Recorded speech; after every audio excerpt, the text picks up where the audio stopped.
ลือกันสะพัดเลยครับว่าฮุนเซนสั่งถอยแล้วเมื่อกองทัพบกไทยเตรียมซื้อปืนล็อตใหม่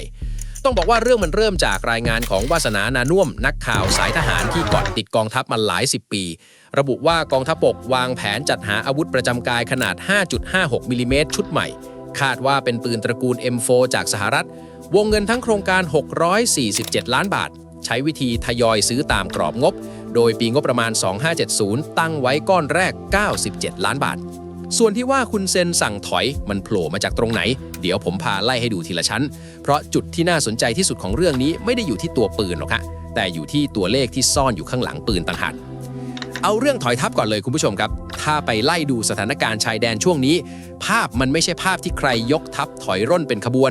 สิ่งที่เกิดขึ้นจริงคือกรอบหยุดยิงที่วางกันไว้ตั้งแต่ปลายปีที่แล้วเริ่มจากการลงนามข้อตกลงสันติภาพที่กรุงกัวลาลัมเปอร์เมื่อวันที่26ตุลาคมปี2568ข้างการประชุมสุดยอดอาเซียนโดยฝั่งเราคือนายกอนุทินชาญวีรกูลฝั่งเขมรคือฮุนมาเน็ตมีมาเลเซียกับผู้นำสหรัฐยืนเป็นสักขีพยานหลังจากนั้นพอมีการปะทะรอบธันวาคมปุ๊บก็ตามมาด้วยข้อตกลงลดความตึงเครียด16ข้อที่จันทบุรีลงนามโดยรัฐมนตรีกลาโหม2ฝั่งแล้วพอถึงเดือนพฤษภาคมปีนี้ก็มีการประชุม3ฝ่ายที่เมืองเซบูฟิลิปปินส์ต่ออายุคณะผู้สังเกตการอาเซียนที่ลงพื้นที่ชายแดนออกไปอีก3เดือนเห็นภาพไหมฮะมันคือภาวะพักยกที่มีคนกลางยืนคุมอยู่ไม่ใช่ภาวะที่ฝ่ายหนึ่งโบกธงขาวแล้วลากปืนกลับบ้านแล้วอีกอย่างที่ต้องเข้าใจตัวฮุนเซนเองเนี่ยทุกวันนี้ตำแหน่งทางการคือประธานวุฒิสภาไม่ใช่นายกไม่ใช่ผู้บัญชาการทหารสูงสุด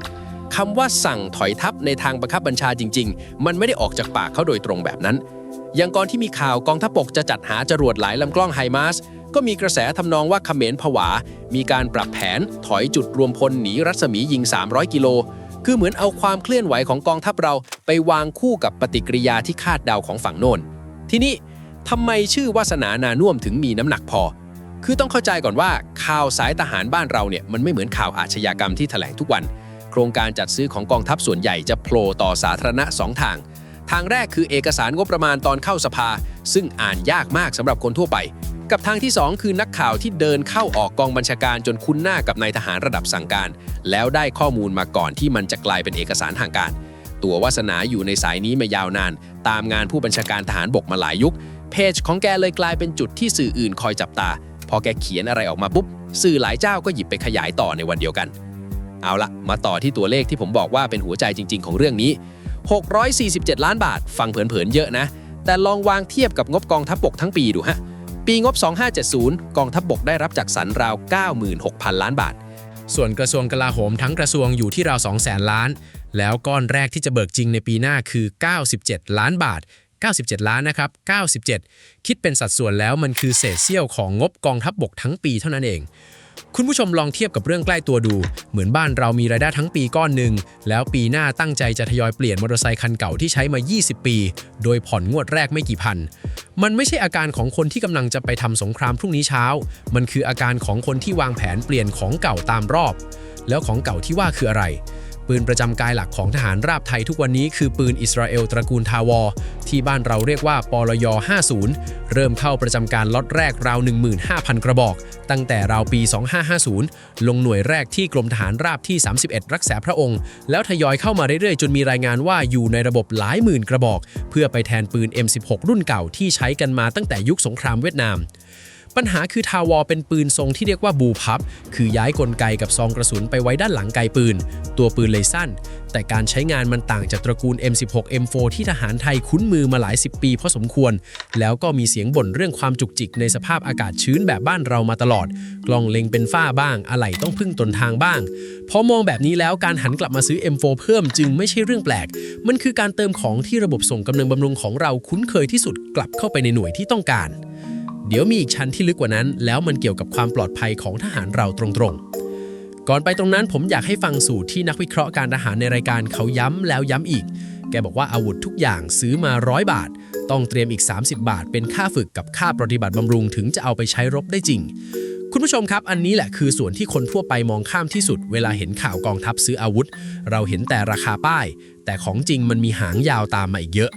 ยกตัวอย่างง่ายๆปืนใหม่1กระบอกไม่ได้มาแค่ปืนมันต้องมีซองกระสุนสำรองสายสะพายชุดทำความสะอาด อะไหล่สิ้นเปลืองอย่างสปริงกับเข็มแทงชนวน ต้องมีช่างซ่อมของหน่วยที่ผ่านการอบรมกับปืนรุ่นนั้น ต้องมีคู่มือ ต้องมีคลัง แล้วที่กินตังค์ที่สุดคือกระสุนฝึก ทหารคนหนึ่งกว่าจะยิงแม่น ยิงเป็นในท่าต่างๆ ยิงตอนกลางคืนได้ ต้องเผากระสุนไปเท่าไหร่ นี่ยังไม่นับการฝึกเป็นชุดยิง เป็นหมู่ เป็นหมวด แล้วอีกคำที่แกพูดถึงคืออัตรากระสุนมูลฐาน อันนี้อธิบายแบบบ้านๆนะฮะ มันคือการคำนวณว่าถ้าเกิดเรื่องขึ้นมาจริง หน่วยของเราจะรบต่อเนื่องได้กี่วันด้วยกระสุนที่มีในมือ แล้วถ้าใช้เกินจากนั้น กระสุนสำรองในคลังจะพยุงต่อได้อีกกี่วันก่อนที่สายส่งกำลังจะเติมชุดใหม่มาถึง ทหารเขาคิดกันละเอียดถึงขั้นนั้น เพราะกระสุนหมดกลางแนวมันแปลว่าอะไร คุณผู้ชมคงพอเดาได้ ส่วนอีกเรื่องที่แกย้ำคืออำนาจกำลังรบมี2อย่างที่จับต้องได้คือรถถัง เครื่องบิน ปืนใหญ่จรวดโดรนกับอย่างที่จับต้องไม่ได้คือขวัญกำลังใจ ความชำนาญ ความไว้ใจในผู้บังคับบัญชา แกบอกว่ามีปืนดีแต่ทหารไม่สู้ไม่แม่นยุทธวิธีโอกาสชนะก็น้อย มันต้องมาคู่กัน ซึ่งข้อนี้ผมว่าจริงนะประวัติศาสตร์สงครามมีตัวอย่างฝ่ายที่อาวุธเหนือกว่าแต่แพ้ให้เห็นเยอะแยะ ทีนี้มาถึงชั้นที่ผมค้างไว้ทำไมต้องเป็น M4 ลำกล้อง 14.5 นิ้วคำตอบมันผูกกับรถอีกอย่างที่กองทัพบกเราเพิ่งได้มาเพิ่มนั่นคือยานเกราะล้อยาง Striker ซึ่งไทยเป็นลูกค้ารายแรกของโลกที่สหรัฐอนุมัติขายเมื่อปี 2562 ล็อตแรก 60 คัน แล้วทยอยรับจนมีในระบบราว 130 คัน ประจำการที่กรมทหารราบที่ 112 กองพลทหารราบที่ 11 แถวฉะเชิงเทราแล้วล่าสุดเมื่อวันที่ 20 มีนาคมปี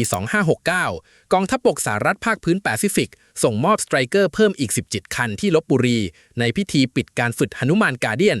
โดยล็อตนี้จะเป็นแกนตั้งกรมทหารราบยานเกราะหน่วยใหม่ ทีนี้ลองนึกภาพตามนะฮะ ทหารราบยานเกราะเขาต้องขึ้นลงรถบ่อยมาก ในห้องพลรบมันแคบ นั่งเบียดกัน ปืนยาวๆก็เกะกะ พอกระโดดลงรถแล้วต้องกวาดตรวจ2ข้างทางทันที ปืนที่สั้นและคล่องเลยได้เปรียบ ลำกล้อง 14.5 นิ้วมันคือจุดสมดุลที่กองทัพทั่วโลกใช้กัน สั้นพอจะหมุนตัวในที่แคบ แต่ยังยาวพอให้กระสุนมีแรงและแม่นในระยะที่ทหารราบยิงกันจริงๆ ส่วนพื้นที่ป่าเขาแนวชายแดนบ้านเราปืนสั้นก็ได้เปรียบอีกแบบ เดินในดงไผ่ในร่องห้วย ปืนยาวมันเกี่ยวกิ่งไม้ ยกขึ้นเล็งไม่ทัน แล้วอีกเรื่องที่สำคัญไม่แพ้กันคือกระสุน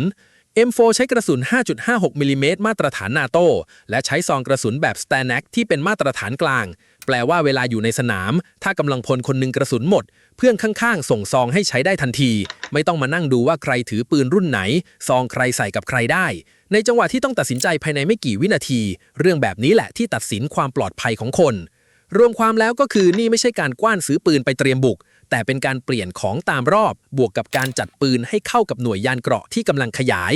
ปิดท้ายด้วยเรื่องที่พูดว่าอาวุธเรามากกว่ากัมพูชา 10 เท่า อันนี้ถ้าดูดัชนีแสนยานุภาพโลกปี 2569 ไทยอยู่อันดับ 24 จาก 145 ประเทศ ส่วนกัมพูชาอยู่อันดับ 83 ห่างกันเกือบ 60 อันดับ ส่วนที่บอกว่างบกลาโหมเราใช้ราว 1.8 ถึง 2% ของ GDP ตรงนี้ตัวเลขยังไม่ตรงกันนะฮะ ฝั่งข้อมูลของสถาบันสันติภาพนานาชาติที่ธนาคารโลกอ้างอิง ระบุสัดส่วนของไทยไว้ที่ราว 1.2% ต่ำกว่าที่แกพูดพอสมควร แต่ข้อสรุปปลายทางไม่ต่างกันมาก คือเรายังใช้ไม่ถึงเพดานที่เขาถือกันว่าปกติ ส่วนโครงการปืนลดนี้ของจริงจะชัดตอนเอกสารงบปี 2570 เข้าสภา ว่าจะซื้อกี่กระบอกลงหน่วยไหนก่อน ถึงตอนนั้นค่อยมาว่ากันอีกที